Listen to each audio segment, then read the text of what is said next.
Layanan KRL rute Tangerang Duri terhenti total pada Jumat 20 Februari 2026. Gangguan terjadi seusai kereta Bandara Soekarno-Hatta terlibat kecelakaan di perlintasan stasiun Poris Tangerang. Kereta bandara menabrak sebuah truk kontainer hingga memicu kepanikan warga sekitar. Saksi mata Sunarsi menyebut insiden terjadi sekitar pukul 6 waktu Indonesia bagian Barat saat kereta melaju dari Duri menuju Batu Ceper.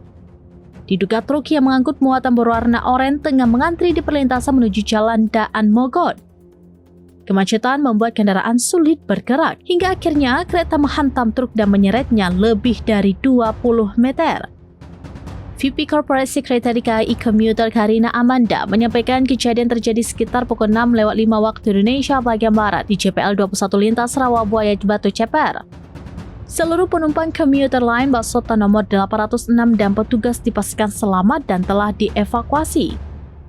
KAI Komuter mengirim kereta penolong serta menyediakan transportasi pengganti bagi penumpang menuju Bandara Soekarno-Hatta. Pihaknya juga melakukan rekayasa pola operasi, pembatalan perjalanan, serta memberikan refund 100% bagi penumpang yang sudah membeli tiket. KAI Komuter menyampaikan permohonan maaf atas gangguan perjalanan yang terjadi pada pagi ini.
Download Tribun X sekarang, menghadirkan lokal menjadi Indonesia.